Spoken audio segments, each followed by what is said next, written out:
오늘은 기도, 믿음, 그리고 역사라는 제목으로 하나님 말씀을 선포하도록 하겠습니다. 우리가 인생길을 걷다 보면 정말 숨이 넘어갈 때까지 가슴 졸이면서 애를 태울 정도로 삶이 버거운 순간이 찾아오지요. 그럴 땐 평소에 하나님을 찾지 않던 사람들까지도 절박하게 하나님의 도우심을 요청하기 마련입니다.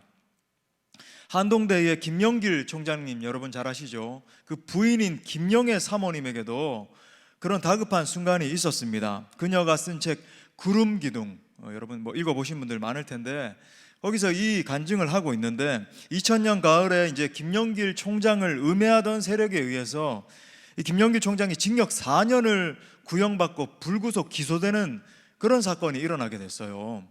정말로 황당한 사건으로 끝나게 됐지만 나중에 구속되고 그런 건 아니었습니다만은 또 설상가상으로 그 소식을 접한 바로 다음 날 모 금융회사에서 10억짜리 어음을 내일 돌리겠다는 통보를 해왔습니다. 남편이 황당하게 이제 징역을 받게 됐다는 그 사실을 맞닥뜨린 것도 이게 정말 답답한 현실이었는데 당장 10억을 해결하지 않으면 학교가 파산할 그런 위기에 처하게 된 것입니다. 그 다급한 상황을 어떻게든 해결해 보려고 김명애 사모님이 말씀을 붙들고 기도하면서 다급하게 이제 주위의 사정을 알리게 돼요. 그 결과 정말 기적같이 반나절 만에 미국에 있는 어떤 지인이 이 10억을 송금해줘서 불가능한 이 문제를 해결하게 됐다는 겁니다. 당시에 절박했던 상황을 그녀가 이렇게 간증합니다. 지금 생각해도 부도 직전의 위기를 막아주신 하나님의 방법은 기묘하고도 숨가빴습니다. 와, 우리 하나님은 참으로 살아계신 하나님이시다. 지옥 같은 절망을 맛보다가 천국으로 올라온 기분이었습니다. 그러나 인간의 마음은 얼마나 변덕스러운지 저는 하나님께 서러운 투정을 부렸습니다. 하나님, 이렇게 주실 바에야 진즉 좀 주시지. 꼭 입이 바짝 타들어가고 피가 마르듯 애태운 뒤에야 주십니까? 이때 하나님이 이렇게 말씀하시는 것 같았다는 거예요. 나는 너희에게 안 속는다. 내가 진작 주면은 내가 한 일인 줄 너희가 알겠느냐? 나는 너희가 끝까지 나를 신뢰하는 것을 보기 원한단다. 지난 부흥회 때 이 욥의 경우를 통해서 우리가 정말 이렇게 은혜를 받고 메시지를 들은 것처럼 하나님이 정말 우리에게 원하시는 것은 당장의 어떤 문제가 해결되고 당장의 어떤 사역적 열매가 드러나고 이게 아니라 하나님은 우리의 믿음이 커지기를 원하십니다. 문제 해결함을 받는 것도 인생의 위기를 뛰어넘는 것도 또 사역을 통해서 하나님께 영광을 올려드리는 것도 전부 다 사실 믿음이 관건이기 때문에 그렇습니다. 그래서 오늘은 본문 말씀을 통해서 다시 한번 우리의 믿음을 점검해 보기를 원합니다. 말씀을 통해서 다시 한번 내 안에 있는 믿음을 철저히 돌아보시고 점검하시고 더 큰 믿음의 사람들로 성장할 수 있기를 축복합니다. 자, 세 가지로 살펴볼 텐데 첫 번째는요, 문제의 핵심은 믿음 없음이라고 하는 거예요. 우리 한번 따라합시다. 믿음 없습니다. 자, 오늘 본문 말씀 여러분 잘 아신다라고 생각하는 말씀일 수 있는데 본문에 보니까 이 심각한 귀신 들린 아이를 고치지 못하고 있는 제자들의 모습이 나오죠. 문제가 뭐냐면 이 귀신 들린 아이를 앞에다 두고 그 아이를 도와줄 생각은 하지 않고 지금 뭘 하고 있다 그럽니까? 변론을 하고 있다 그러잖아요. 여러분 상상이 되세요. 귀신 들린 아이가 있는데 여러분 이게 지금 간질이거든요. 이런 현상들을 볼 때 간질이라고 이렇게 예측을 할 수 있는데 막 쓰러지고 불에도 뛰어들게 하고 물에도 뛰어들게 하고 이런다 그러잖아요.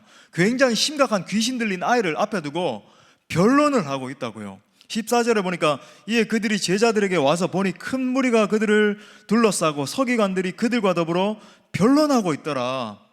여러분 이것이 바로 경건의 모양은 있지만 경건의 능력은 없는 자의 여실한 모습인 거죠. 능력이 없는 겁니다. 심각한 영적 전쟁의 이 상황을 앞에 두고도 머리를 굴리고 변론만 하고 있는 거예요. 그러니까 상황 판단도 되지 않고, 이중적 어려움인데 상황의 판단도 되지 않고 그 다음에 그 문제를 해결할 능력도 없는 거죠. 그래서 예수님이 물어보십니다. 너희가 무엇을 저희와 변론했느냐? 우리 송 목사님 누누이 말씀하셨고 저도 여러분에게 자주 이렇게 말씀드리는 것 중에 하나가 문맥을 통해서 그때 그 느낌을 살려서, 그죠? 이렇게 인식을 해야 된다. 예수님이 답답하셨던 거예요. 그냥 무엇을 변론하셨느냐, 냐. 우리는 이렇게 예수님이 그런 식으로 말씀하신 걸로 생각하잖아요. 그게 아니고 답답하신 거예요. 대체 너희들 무슨 이야기 하냐? What are you talking about? 답답해서 뭐에 대해서 지금 변론하고 있느냐? 그때 무리 중에 하나가 뭐라 그러냐면, 귀신 들린 아이를 데려왔는데 선생님의 제자들이 능히 쫓아내지를 못했습니다, 이렇게 말했어요. 그러니까 이 말을 들으신 예수님이 한탄하시면서 그 유명한 말씀을 하지 않아요. 19절에 보니까 믿음 없는 세대여, 내가 얼마나 너희와 함께 있으며 얼마나 너희에게 참으리요. 답답하신 겁니다. 속 터진다 이거예요. 얼마나 내가 너희와 함께 있어야 되겠느냐.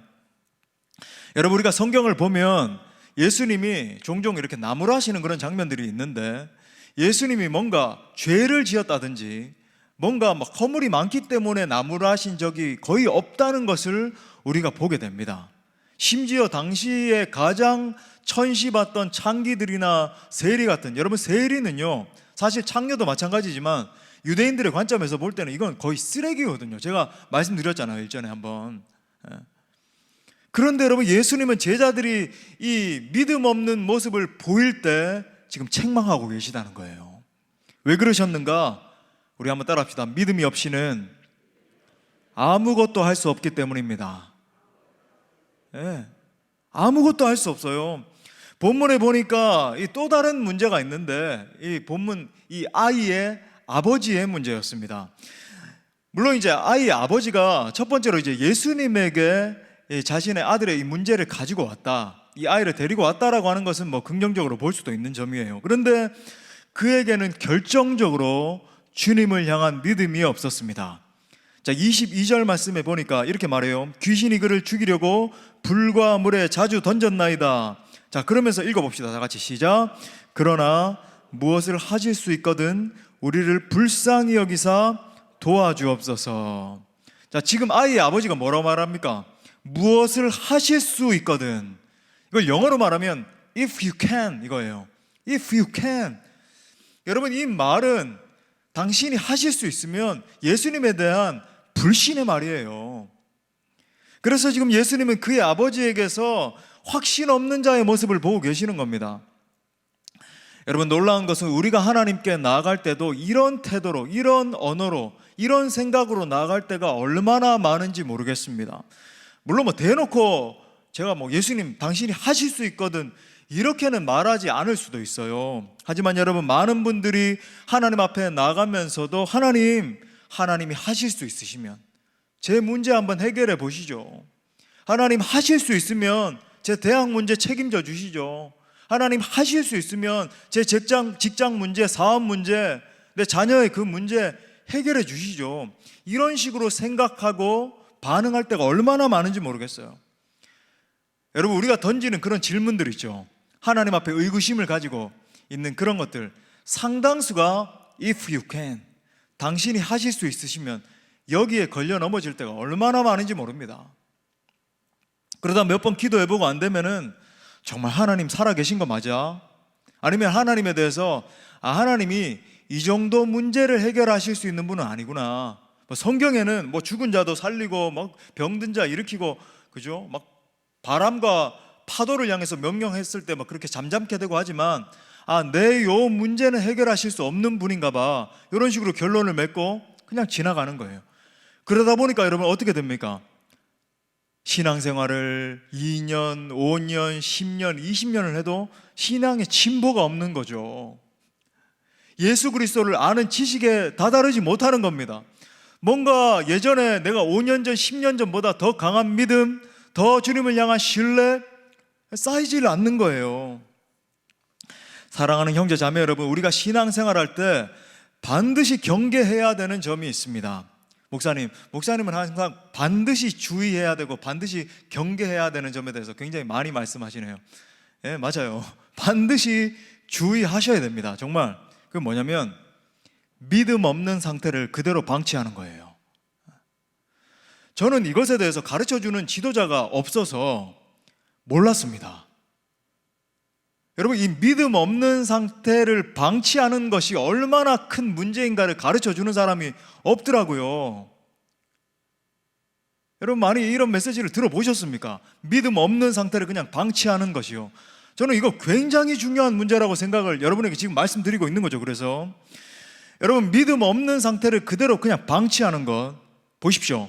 우리가 신앙생활을 어떤 방식으로 하는지. 그냥 교회에 나와요. 믿음 달라고 기도도 하고 해보곤 하지만 그때뿐이죠. 지나고 나면 그냥 그대로 신앙생활을 합니다. 한 주 한 주. 그래서 2021 지났습니다. 2021년 지났습니다. 또 2022년 맞았습니다. 또 2022년 말에는 2022년 지나갔습니다. 이러면서 세월을 2년, 5년, 10년 지나간다는 거죠. 아무런 믿음의 진보도 보이지 않은 채. 근데 이게 더 문제는 뭐냐면 문제인지도 인식을 하지 못한다는 거예요. 여러분, 믿음 없는 상태를 방치하는 것은 여러분 자신을 위해서도 좋지 않고 여러분이 속한 가정과 공동체에도 굉장한 악을 더해주는 것입니다. 목사님, 무슨 말입니까? 정말 그래요. 왜 그런지 아십니까? 여러분, 믿음 없는 나의 이 상태를 방치하면요, 결정적인 순간에 있었던 이 믿음 있는 사람이 하는 사역에 방해가 될 수 있어요. 결정적인 순간에. 믿음 있는 사역은 하나님의 사역을 성취하기 위해서 막 달려가길 원하거든요. 하나님 앞에 기도하면서 사역의 문을 열어 주옵소서 하면서 달려가길 원하는데, 이 믿음 없는 옆에 있는 사람이, 이 결정적으로 믿음 있는 사람이 가고자 하는 그 지향점을 붙잡는, 이 발목을 잡는 역할을 하게 될 수 있다는 겁니다. 여러분, 내 믿음이 없으면 믿음이 자라고 있는 내 자녀, 믿음이 자라고 있는 내 아내와 남편을 방해하고 넘어뜨리는 역할을 할 수 있어요. 심지어 내 믿음이 없으면 믿음으로 앞을 향해서 전진하고자 하는 공동체의 사역에 물을 끼얹는 역할을 하게 될 수도 있다는 말입니다. 사역 중에 이런 식으로 이야기하는 거죠. 돈이 없는데 어떻게 그 사역을 감당합니까? 이번에 부흥 강사 목사님도 말씀해 주셨잖아요. 아무리 교회 건축을 해놨다 할지라도 사역은 돈으로 하는 것이 아니라 비전으로 하는 것입니다. 왜 3명 아멘 하십니까? 목사님, 과연 그게 진실입니까? 돈으로 하는 것 아니었습니까? 다시 한번 선포합니다. 여러분, 사역은 돈으로 하는 것이 아니라 비전으로 하는 것 줄 믿습니다. 오늘 목사님 발음이 좀 이렇게 새시는 것 같네. 그래요, 제가 이 치료를 좀 했습니다. 그래서 지금 그 본을 떠놓고 임시로 그 해놓는 거 있죠. 지금 그래가지고 지금 혓바늘 다 돋고 지금 이가 좀 안 좋은데, 저도 이런 날이 있습니다. 이해해 주시기 바랍니다. 여러분, 사역은 돈으로 하는 것이 아니라 비전으로 하는 거예요. 믿음으로 하는 것입니다. 그래서 예수님이 이렇게 선포하는 거죠. 23절에 보니까 예수께서 이르시되, 우리 그 유명한 구절 다 같이 선포하겠습니다. 시작. 할 수 있거든이 무슨 말이냐? 믿는 자에게는 능히 하지 못할 일이 없느니라. 너희 안에 예수님이 하실 수 있으시면 이렇게 응답해 주세요 라고 하는 그 태도를 제거하라 라고 하는 거예요. 예수님 하실 수 있으시면, if you can, if you can. 예수님이 우리 가정 구원하실 수 있으시면, 많은 분들이 이런 식으로 반응하죠. 예수님이 내 사업 문제 해결하실 수 있으시면, 예수님이 우리 공동체 이런 식이에요. 많은 사람들이 하나님 부흥을 주옵소서, 하나님 정말로 이 코로나 상황일지라도 정말 이 시대를 뛰어넘는 영성을 우리 공동체 가운데 부어주셔서 정말로 폭발적인 그런 영성 임하게 하여 주옵소서, 부흥을 주옵소서, 그렇게 기도하면서도 속으로는 에이 뭐 설마 지금 상황도 있으니까 지금은 현상 유지나 조금 하고, 이런 식이라는 거죠. 하나님 내 남편을 구원하여 주옵소서, 이번 행축에 꼭 전도하길 원합니다. 그래도 내 남편은 마음이 굳은 사람이라 절대로 나오지 않을 거야. 이런 식으로 반응한다는 거예요. If you can, 당신이 하실 수 있으시면. 그래서 여러분, 이 태도를 뿌리 뽑으라고 하시면서 뭐라고 말씀하시는가? 믿는 자에게는 능히 하지 못할 일이 없느니라. 여러분, 이 사실을 믿으십니까? 여러분, 어떤 병자도 예수님이 고치시면 치유받는 줄 믿습니다. 어떤 문제도 우리 예수님이 손만 대시면 해결함 받을 줄 믿습니다. 어떤 큰 산, 어떤 작은 산이라도 예수님이 낮아지라 말씀하시면 낮아지는 거예요. 그래서 성경에는 예수님을 믿는 믿음이 기적을 만들어낸다라고 하는 사실을 자주자주 우리에게 언급해 줍니다. 마가복음 11장 23절에 보니까 내가 진실로 너희에게 이르노니 누구든지 이 산더러 들리어 바다에 던져지라 하면 그 말하는 것이 이루어질 줄 믿고 마음에 의심하지 아니하면 그대로 될 거야. 할렐루야. 그대로 될 줄 믿습니다. 빌립보서 4장 13절 우리 다 같이 선포해요. 시작. 내게 능력 주시는 자 안에서 내가 모든 것을 할 수 있느니라. 아멘. 또 마태복음 19장 26절에서도 예수께서 그들을 보시며 이르시되 사람으로는 할 수 없으나 하나님으로서는 다 하실 수 있느니라. 믿으십니까? 여러분 정말 이 사실을 믿으셔야 돼요. 제가 여러분에게 누누이 자주 하는 이 워딩 있죠. 여러분 정말 믿으셔야 돼요. 그래야 믿음의 역사를 볼 수 있단 말이죠. 오늘 말씀에도 보면 예수님이 이 아버지의 마음을 정확히 확인하신 이후에야 치료를 해주신다는 것을 보게 됩니다. 24절에 보니까 곧 그 아이의 아버지가 소리를 질러 이르되 내가 믿나이다 나의 믿음 없는 것을 도와주소서 하더라. 여러분 어떤 의미에서 이 신앙의 여정이라고 하는 것은 더 큰 믿음을 향한 항해라고 해도 과언이 아닙니다. 주님은 우리에게 더 큰 믿음을 요구하시고 또 그것을 더하시기 위해서 끊임없이 테스트하시죠. 사사기 7장에 보면 이 미디안과의 전쟁 앞에 선 기드온에게 하나님이 정확히 이 테스트를 하신다는 것을 우리가 보게 됩니다. 사사기 7장 2절에 보니까 여호와께서 기드온에게 이르시되 너를 따르는 백성이 너무 많은즉, 여러분 사실 이 당시에도 너무 많은 상태도 아니었어요. 미디안 연합군이 13만 5천 명이었는데 우리말로 잽도 안 되는 숫자였습니다. 그런데도 지금도 너무 많기 때문에 내가 그들의 손에 미디안 사람을 넘겨주지 아니하리니 이는 이스라엘이 나를 거슬러 스스로 자랑하기를 내 손이 나를 구원하였다 할까 함이니라. 미디안 연합군 13만 5천 명이 이스라엘을 침공을 했을 때에 하나님은 그들과 대적할 군사의 수를 몇 명까지 줄이라 그러셨나요? 300명까지. 이 성경을 보면 이럴 때 정말 많잖아요. 이거 정말 인간적인 생각으로 이거 가능한 일인가? 13만 5천 명 대 300명. 사실 이건 정말 말도 안 되는 이런 용어 쓸까요? 중과부적인 싸움 아닙니까? 전 세계 전쟁사를 통틀어 보더라도 이처럼 불리한 전투는 아마 없었을 거예요. 자, 그렇다면 하나님이 그렇게 하신 이유가 무엇일까? 오늘 우리가 읽은 이 7장 2절에 나와 있습니다. 이스라엘 민족이 어떤 민족이에요? 당시 최강국이었던 애굽에서 탈출을 하고 또 애굽에서 나와서 40년 광야를 걷는 동안에도 많은 이 껄쩍껄쩍대는 많은 민족들의 침공이 있었을 때 다 승리했잖아요. 다 승리를 거두고 나중에 가나안 땅을 정복하면서도 정말 말도 안 되는 방법으로 가나안 땅에 있던 거민들, 그죠? 우리는 그들에 비하면 메뚜기 정도로 여겼었던 그 거민들이 있던 가나안 땅까지 정복하고 그런 민족 아니에요. 그러니까 여러분 당시에 이제 이스라엘 민족들의 이제 생각을 해보면, 유추를 해보면 이런 생각이 아마 있었을 거예요. 우리는 다른 민족들보다 훨씬 더 강하고 우리는 한 사람이 일당백하는 용사들이야. 이런 생각이 이 역사가 진행되는 동안에 이제 형성이 됐을 거라는 거죠. 그러니까 100대 1 정도의 싸움은 우리가 이길 수 있을 거야. 이런 생각을 했을 겁니다. 그래서 하나님은 450대 1이라고 하는 절대적으로 불리하고 불가능한 막다른 골목으로 그들이 향하게 만드신 거예요. 몰아붙이신 겁니다. 그런 전쟁에서 승리해야만 비로소 어떤 생각을 할까요? 우리의 힘이 아니라 하나님의 능력으로 말미암아 승리했습니다. 고백하게 되는 거죠. 여러분, 하나님이 우리에게 끊임없이 만들어 주시고자 하는 마음이 바로 이 마음이에요. 하나님은 우리에게서 우리 자신을 향한 신뢰가 아니라 하나님을 향한 절대 신뢰, 절대 신앙을 가지기를 원하십니다. 왜냐하면 믿음의 여정 가운데 만나는 모든 싸움이 사실은 믿음 싸움이기 때문에 그렇습니다.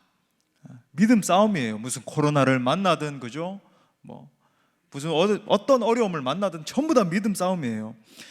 그렇기 때문에 여러분이 정말 하나님 앞에 쓰임받고 싶다고 한다면, 여기 있는 청년 여러분도 많이 계시죠? 정말 내 인생 하나님 앞에 한번 붙들림 받아서 쓰임받고 싶습니다, 그렇게 생각을 한다면 여러분, 무조건 사역한다라고 해서 열매 맺는 것이 아닙니다. 무조건 여러분의 삶 가운데 최선을 다해서 달려가기만 한다라고 해서 하나님이 여러분의 인생을 붙들어서 사용하시는 게 아니라는 거죠. 물론 제가 지금 이렇게 말씀드린다고 해서 할렐루야, 우리 목사님이 공부를 좀 덜 하고 기도나 하라고 하시는구나, 집에 가서 엄마에게 그렇게 말하면 된다 안 된다? 안 돼요. 엄마의 마음을 무너지게 하는 겁니다. 그 말이 아니라 우리의 삶의 자리에서 물론 최선을 다해야죠. 저도 최선을 다해서 하고 있습니다. 여러분도 최선을 다하십시오. 그런데 관건이 뭐냐면 여러분, 믿음의 사역이 돼야 돼요. 믿음의 발걸음이 돼야 돼요. 내 힘과 내 능력, 내 지혜, 내 경험, 이거 의지하는 거 내려놓고 믿음의 사역이 돼야지만이 내 힘과 능으로 만들어가는 어떤 역사가 아니라 하나님의 역사와 하나님의 능력이 나타나게 됩니다. 여러분, 한번 머리 짜내고요, 여러분의 지혜 한번 자아내서 한번 열심히 한번 해보세요. 어떤 열매가 맺혀지는지. 그런데 여러분, 이게 뭐가 제대로 이루어지지 않는 것 같고, 하는 성령의 역사는 그런 거거든요. 막 사람들이 몰려오고 이러면 뭔가 뒤죽박죽 되는 것 같고, 행정적으로 뭔가 막 이렇게 제대로 처리가 안 되는 것 같고, 그런 느낌이 들어요. 근데 여러분, 그런 식으로 일어나요. 여러분, 초대교회 때 하루에 3,000명, 5,000명씩 돌아왔을 때 이게 뭐가 막 조직이 잘 짜지고 그렇게 됐을 것 같아요? 제대로 안 됐어요. 하나님이 역사를 막 부어주시면요, 그냥 성령의 역사. 그래서 어느 때가 되면 하나님이 일부러 하나님의 역사 가운데 흩으시는 겁니다. 핍박이 일어나게 해서 흩으셨잖아요, 초대교회가. 그래서 유럽을 향한 그 사역의 지경이 넓어지게 되고, 사도 바울이 유럽을 향해서 달려갈 수 있는 토대가 마련되게 되고, 로마에까지 가게 되고, 그런 식인 거죠. 하나님의 역사는 항상 여러분, 논리, 내 계획, 내 지혜대로 되는 게 아닙니다, 여러분. 이게 깨질 때까지 하나님은 기다리시는 거죠. 이게 철저하게 깨어진 다음에야 정말로 내 능력으로, 내 통박으로, 내 계획으로, 내 지식으로 되는 게 아니었구나. 하나님, 주님만 의지합니다. 주님만이 내 소망 되십니다. 두 손 두 발 다 들 때까지 하나님은 기다리셨다가 역사하는 분이라는 거예요. 18세기 영국의 부흥의 사람 요한 웨슬리, 이 목사님 여러분 잘 아시죠? 그는 옥스포드 대학에서 신학을 전공하고 목사가 된 엘리트 중에 엘리트였습니다. 그런데 목사가 된 그에게 한 가지 고민이 있었어요. 공부를 마치고 목사 안수도 받고, 당시 이제 선교 활동, 선교회에 소속이 돼 있었기 때문에 선교 활동도 열심히 하고 있었지만은 그의 마음속에 놀랍게도 웨슬리가 그랬습니다, 여러분. 구원의 확신이 없었습니다. 또 뭔가 영적으로 공허함이 있다는 것을 느끼면서 깊이 고민을 했어요. 내가 신학도 하고 목사가 됐는데 믿음이 하나도 없구나. 그러던 어느 날 올더스 게이트라고 하는 곳에 어느 작은 교회 예배에 참석을 하시게 됐는데, 그날 목사님의 설교를 듣는 중에 신비한 영적인 체험을 하게 됩니다. 설교를 듣는 중에 이상하게도 그의 가슴이 막 점점 뜨거워지는 경험을 하게 되고, 정말로 예수님이 자신을 구원하셨고 예수님이 자신의 주님이 되셨다고 하는 사실을 막 실감하게 됐어요. 이 경험을 한 다음에 요한 웨슬리의 마음속에 있던 모든 의심들이 사라지고, 그 이후로 그가 설교를 할 때마다 막 신비한 역사들이 나타나기 시작했습니다. 지금 우리 전 세계인들이 다 잘 알고 있는 것처럼 그가 설교하고 사역할 때마다 사람들이 구름대처럼 몰려오기 시작하고, 사람들이 땅에 엎드려져서 울부짖으면서 죄를 회개하는 역사가 나타났어요. 웨슬레의 그 유명한 구호 아시잖아요. 전 세계를 나의 교구로 주옵소서 막 외치면서 기도하고 돌파해 나아갈 때 18세기 당시 영국 교회에, 또 미국에까지 영향력을 미쳤죠. 큰 부흥의 주역으로 쓰임받게 되었습니다. 사랑하는 여러분, 올해는 더 큰 믿음의 사람들로 성장하는 축복이 함께하기를 바랍니다. 그래서 올해를 기점으로 정말로 그냥 올해도 그냥 반복하고 지나가는, 제가 앞서서 말씀드린 것처럼 그냥 똑같이 반복 이거 아니고, 올해를 기점으로 남은 생애 동안에 정말 하나님의 능하신 손 아래 붙들림 받아서 쓰임받는 여러분 되시기를 축복합니다. 자, 두 번째로, 기도가 더 큰 믿음과 더 큰 역사를 가져옵니다. 우리 또 한번 따라서 선포합시다. 기도가 더 큰 믿음과 더 큰 역사를 가져온다. 예, 더 큰 믿음이 더 큰 역사를 만들어낸다. 이거는 이제 앞선 포인트를 통해서 깨달았죠. 자명한 영적 이치입니다. 자, 그렇다면 과연 어떤 것이 더 큰 믿음을 만들어내는가라고 하는 거예요. 자, 오늘 굉장히 분명하게 예수님이 말씀하셨어요. 이 사건을 통해서. 자, 본문에 보니까 사역을 마친 제자들이 예수님께 조용히 여쭤보죠. 왜 조용히라고 하는 표현을 강조했을까요? 그들에게 민망한 마음이 있었던 겁니다. 자, 보세요. 예수님이 70인 전도대를 만들어서 파송을 하셨단 말이죠. 그때에 이들이 나가서 막 귀신을 쫓아내기 시작했어요. 분명히 제자들이 그런 사역했습니다. 아무런 능력도 없었던 게 아니에요. 귀신도 쫓아내고 막 마을로 다니면서 사역을 했을 때 이 70명이 능력이 나타났어요. 복음이 선포됐습니다. 그래서 예수님 뭐라 그러셨어요? 70인 전도대가 돌아온 다음에 내가 봤어. 너희가 사역을 할 때에 사탄이 위에서부터 하늘에서부터 초계와 같이 땅에 떨어지는 것을 내가 봤다. 너희 정말 잘했어. 멋졌다. 예수님이 칭찬해 주셨잖아요. 그랬던 그들이었는데 지금 이런 경우에서 보세요. 그들이 다른 작은 사역했던 것도 아니고 귀신을 쫓아내는 사역을 했습니다. 그런데 지금 이 사건 앞에서는 완전 망연자실한 채로 서가지고 심지어 서기관들이 막 방에 막 이성적으로 그렇게 막 물으니까 거기에 현혹이 돼가지고 변론하고 있을 정도로 완전 정신을 잃은 거죠. 능력도 없고 상황 판단도 안 되고 그런 상태에 있었으니까 민망했던 거예요. 그래서 조용히 여짜오되 이렇게 하죠. 28절에 보니까 집에 들어가시매 제자들이 조용히 묻자오되 우리는 어찌하여 능히 그 귀신을 쫓아내지 못하였나이까. 여러분 여기에다가 줄을 치셔야 됩니다. 우리는 어찌하여 능히 그 귀신을 쫓아내지 못하였나이까. 여러분 이것이 여러분이 사역을 감당할 때에 반드시 넘어야 할 질문이에요. 너무 중요합니다. 줄을 치십시오. 여러분이 신앙생활을 할 때뿐만 아니라 특별히 사역을 감당하면서 하나님의 큰 일을 감당하기 원하는 분들이 반드시 이 질문을 통과하셔야 된다고요. 자, 무슨 말인가? 당시에도 여러분 보십시오. 고대 근동 당시에도 어떤 사람은 귀신도 쫓아내고 병자들도 고치고 능력 있는 사역을 감당하는 것을 보게 됩니다. 예수님 당시에도 그랬고 그 다음에 사도행전으로 넘어오면 그 역사가 더 자명하죠. 그런데 어떤 사람은 그러질 못하는 거예요. 자, 이걸 이제 우리 현대의 교회에 비추어 봐서 오늘날에도 어떤 사람이 똑같은 사역을 감당하는데 어떤 사람은 부흥을 일궈내고 많은 사람들을 하나님 앞에 세워서 하나님의 영광 앞에 엎드려지게 만들죠.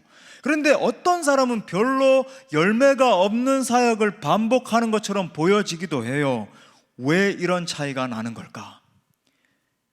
이게 너무 중요한 질문이겠죠. 왜 이런 차이가 나는가? 자, 이 같은 제자들의 질문에 예수님이 결정적인 대답을 하십니다. 29절 말씀 다 같이 읽겠어요. 시작. 이르시되 기도 외에 29절 말씀이 핵심입니다. 자, 줄 치십시오. 자, 여기서 이런 종류라고 하는 것은 이런 종류, this kind, 영어로 this kind예요. 다른 거 뭐 없습니다. 복잡한 말이 아니라 this kind는 이런 종류는 어떤 거냐면 더 악한 귀신, 너희가 예전에 70인 전도대로 파송됐을 때에 쫓아냈던 그 귀신보다도 훨씬 더 악한 귀신, 아니면 더 심각한 시험, 더 어려운 문제, 또 사역적으로 말하면 더 크고 어려운 사역적 과업 같은 것들을 말합니다. 자, 이런 종류는 this kind는 기도 외에 다른 것으로 나갈 수 없다라고 하는 것은 무슨 말이냐면 이렇게 심각한 종류의 악령, 더 심각한 문제, 더 크고 어려운 사역 등은 반드시 기도가 쌓여서 더 강한 기도의 능력이 있어야 해결할 수 있는 거야 라고 말씀하는 거예요. 말씀이 깨달아지십니까? 사랑하는 여러분, 계속 기도하는 가운데 기도의 능력을 쌓는 것이 이렇게 중요한 것입니다. 결정적이에요. 사역적 능력에도 결정적이고, 여러분 더 강한 시험이 왔을 때 그걸 뛰어넘는 데에 결정적으로 작용하는 것이 바로 기도가 쌓이는 것입니다. 우리 한번 따라합시다. 기도가 쌓여야 된다. 여러분, 기도가 쌓여서 그 기도의 능력이 발휘될 때에 더 큰 사역을 감당할 수 있고 더 많은 열매를 맺을 수 있다. 즉 주님은 여러분 지금 보세요, 믿음이 부족하다라고 하는 말과 기도가 부족하다라고 하는 말을 병치시켜서 사용하고 있습니다. 똑같은 의미로 지금 설명하고 계신 거예요. 믿음의 실체가 뭔가요? 기도가 부족하다라고 하는 것과 여러분 믿음을 연결짓고 있다는 거죠. 자, 근데 안타까운 것은 이 기도의 필요성에 대해서 정말로 절실하게 깨달은 사람이 많지 않다라고 하는 사실입니다. 또 알더라도 깊은 기도를 실천하는 사람이 극소수인 것을 보게 되죠. 여러분, 우리 예수님은 기도를 가르치셨을 뿐만 아니라 기도의 본을 보이셨잖아요. 우리 예수님 하늘과 땅의 모든 권세를 가지고 계신 분이셨지만 때때로 금식하며 기도하시고 새벽에도 기도하시고 밤샘 철야 기도를 하셨잖아요. 여러분, 우리 모두는 예수님의 이런 기도의 모습을 본받아야 합니다. 또 여러분, 기독교 역사를 보더라도 그냥 적당하게 약간 쓰임받은 그런 인물들 말고 정말 역사의 판도를 바꿔놨던 인물들을 살펴보면 하나같이 기도의 사람이었다는 것을 보게 되지요. 기도의 사람들이야말로 전능하신 하나님을 움직이는 기적의 사람들이기 때문입니다. 여러분, 엎드리면 모든 절망이 사라지고 영혼들이 죽게 돌아오고 새로운 역사가 나타나게 됩니다. 지금은 어려운 상황이지만 어떻게 하면 이 어려운 상황을 타개할 수 있겠습니까? 물론 여러 가지 하나님이 실제적으로 과학 기술을 통해서, 의학을 통해서, 정치인들의 어떤 바른 판단을 통해서 이렇게 나아가게 하시겠지만, 결정적으로 여러분 이 나라와 민족과 열방을 살리는 것은 기도밖에 없는 줄 믿습니다. 그러므로 여러분의 심령 속에 정말 올 한 해 기도를 향한 갈망함이 터져 나올 수 있기를 바랍니다. 더 강력한 기도의 용사들이 돼서 하나님 나라를 확장시켜야 되는 거죠. 자, 그래서 오늘 적용적으로 결론을 맺겠습니다. 이 두 가지 적용점을 제가 말씀드리고 싶은데, 첫 번째는요, 개인의 삶을 위해서 기도하셔야 됩니다. 우리 한번 따라합시다. 개인의 삶을 위해 기도하라. 너무 심플합니다. 여러분, 우리가 왜 기도해야 될까요? 우리가 약하기 때문에 기도해야 돼요. 여러분, 기도 안 하면 쉽게 말해서 우울증, 불안장애, 공황장애 다 찾아옵니다. 지금 이 코로나 시대 마지막 때가 돼서 제가 누누이 말씀드리죠. 이건 사탄이 온 세계와 열방을 뒤흔드는 것 같은 시대잖아요. 무슨 동성 연애자들이 대놓고 이 무지개 깃발, 무지개에서 거기서 빨주노초, 파, 남색이 빠져 있다는 거 아시죠? 거기 6가지 색깔이에요. 동성애자들의 무지개는. 그거 흔들어 제끼면서, 그죠? 이걸 당연하다는지 인권이다 그러고, 기가 막힌 상황들, 전염병, 여러분 더한 것도 올 수 있어요. 이 수많은 상황들 앞에서 우리가 연약하기 때문에 기도하지 않고 살 수 없단 말이에요. 여러분, 물론 열심히 사시는 것도 중요합니다. 학생 여러분 공부하는 것도 중요하고, 여러분의 삶의 현장에서 열심히 사업도 하고 직장 생활도 다 중요한데, 여러분 기도를 통해서 하나님의 자원을 끌어내는 것이 더 중요한 줄 믿습니다. 지난 주일에도 말씀드렸지만 부흥의 사람 오스왈드 스미스 목사님 이렇게 말했잖아요. 모든 일이 나에게 달린 것처럼 일하고 모든 일이 하나님께 달린 것처럼 기도하라. 여러분, 어떤 의미에서 최고의 부자는 물질의 부자가 아니라 믿음의 부자예요. 오늘 말씀처럼 말하면 믿음의 부자는 기도의 부자입니다. 기도로 키운 자녀는 절대로 망하지 않습니다. 인생의 모든 문제도 기도로서 돌파해 나가면 반드시 승리하게 됩니다. 그러므로 올 한 해를 살아가는 동안에도 여러분 개개인이 정말로 철저한 기도의 용사들로 설 수 있기를 축복합니다. 자, 두 번째는요, 두 번째 적용점은 맡겨진 사역을 위해서 기도하셔야 돼요. 우리 따라서 선포합시다. 맡겨진 사역을 위해 기도하라. 우리 부흥의 마지막 날에도 우리 강사 목사님 선포해 주셨지만, 우리 그리스도인들의 최종적인 사명, 오직 영혼 구원에 있어요. 생명을 살리기 위해서. 기억하시잖아요. 생명 살리는 거예요. 올 한 해에도 여러분 각자에게 맡겨진 사역들이 있을 것입니다. 여러 가지 다양한 사역들을 감당하실 거예요. 또 여러분 우리 공동체에도 여러 가지 사역들을 감당해 나아갈 것입니다. 그런데 여러분, 이 모든 사역의 최종 지향점이 무엇입니까? 영혼을 구원하는 거예요. 더 쉽게 말해 신학적으로 말하면 전도와 선교입니다. 전도와 선교예요. 그렇기 때문에 어떠한 경우에도 중단되어서는 안 되는 것이 바로 기도인 것입니다. 여러분, 기도 없이는 올바른 신앙인이 될 수도 없고, 기도가 없이 능력 있는 사역, 열매 맺는 사역을 감당하는 것은 불가능한 일이에요. 사도행전의 역사를 보십시오. 그 사역의 역동성이 바로 기도로부터 비롯되었습니다. 오순절 마가의 다락방의 뜨거운 기도가 사역의 판도를 바꾸어 놨습니다. 그 이후에도 성도들의 강력한 이 눈물의 기도가, 그죠? 베드로를 옥에서부터 자유케 하기도 하고, 사역적 닫혀졌던 문들이 열려지기도 하고. 당시 여러분, 이 초대교회 당시는요, 이게 뭐 우리처럼 지금 팬데믹 시대보다 더 어려운 때가 어디 있었겠습니까? 그거 아니에요, 여러분. 당시 여러분, 이 거대 로마의 통치와 당시 이제 시작되었던, 발흥되었던 기독교라고 하는 건요, 상대가 안 됐어요. 거대 로마는 당시 전 유럽을 통치하고 있었잖아요. 로마의 황제는요, 완전 짐은 곧 신인 거예요. 신적 존재입니다. 기독교는 작은 어떤 소수 종파에 불과하고.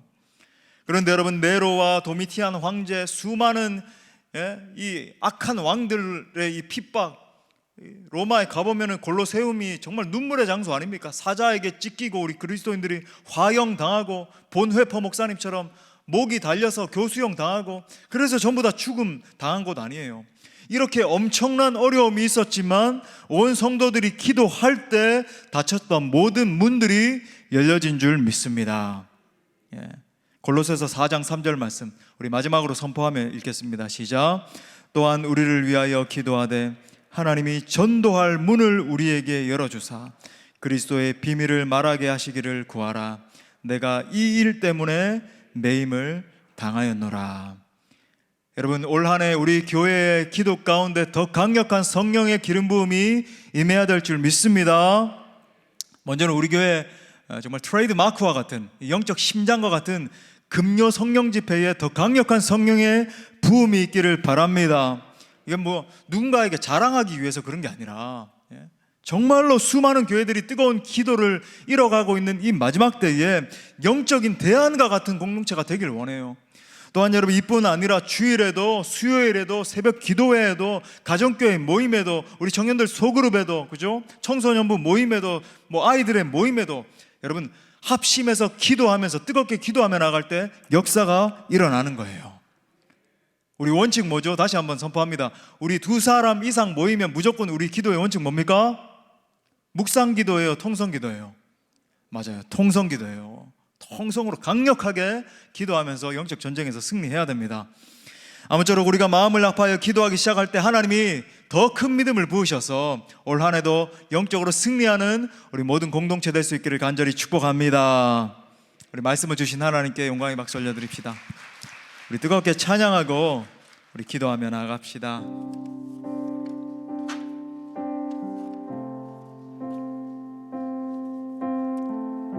우리 하나님의 임재를 바라보면서 날이 저물어 갈 때,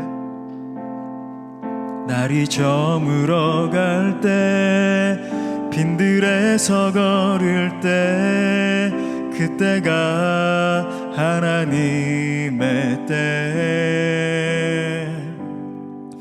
내 힘으로 안 될 때, 빈손으로 걸을 때, 내가 고백해 여호와 이래. 날이 저물어 갈 때, 날이 저물어 갈 때, 빈들에서 걸을 때, 그때가 하나님의 때.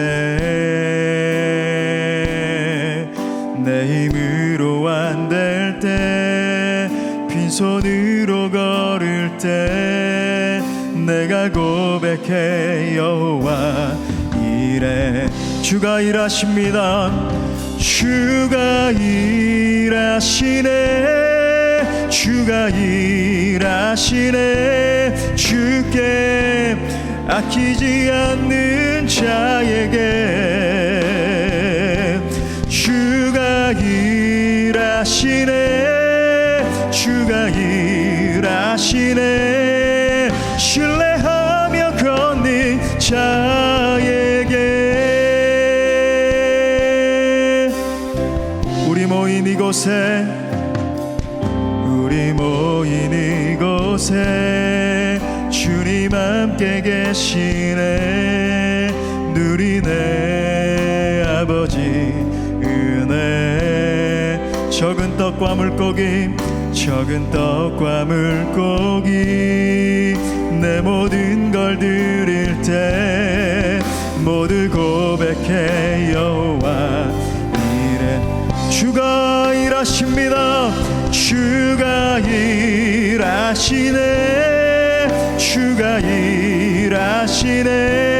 주께 아끼지 않는 자에게 주가 일하시네.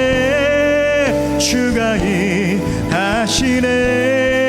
신뢰하며 걷는 자에게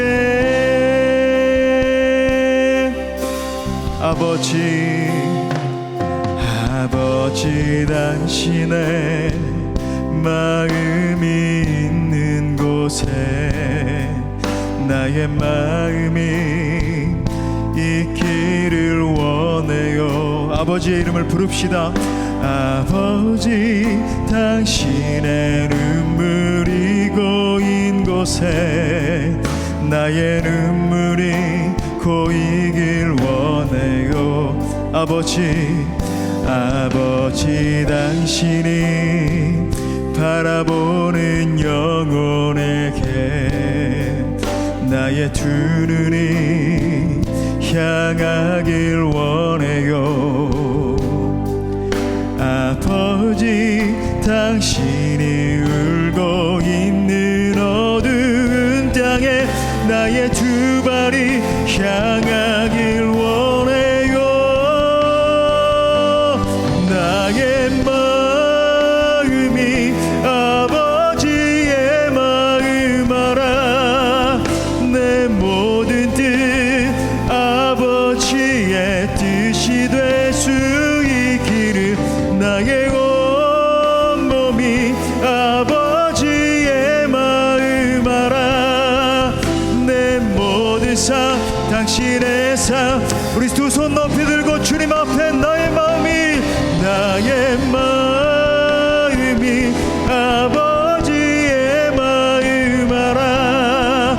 내 모든 뜻 아버지의 뜻이 될 수 있기를.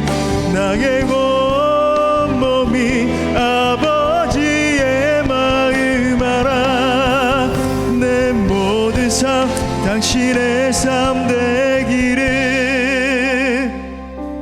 여러분, 먼저 우리 개인의 삶을 위해서 함께 말씀 붙들고 기도하기를 원해요. 이 시간 올 한 해 모든 행사가 하나님 앞에 달려있음을 기억하고 함께 기도합시다. 믿음 없는 내게 더 큰 믿음을 더해 주시도록 함께 기도합시다. 할 수 있거든이 무슨 말이냐. 믿는 자에게는 능치 못할 일이 없느니라 말씀하시는 하나님의 음성 듣고 함께 기도하며 나갈 때, 하나님 내게 믿음을 더하여 주옵소서. 제게 믿음을 주셔서 어떠한 어려움도 믿음으로 극복하고 어떤 시험도 믿음으로 뛰어넘으며 어떠한 사역도 능력으로 믿음으로 감당케 하여 달라고 하나님 내게 믿음을 주옵소서. 함께 주님 찾습니다.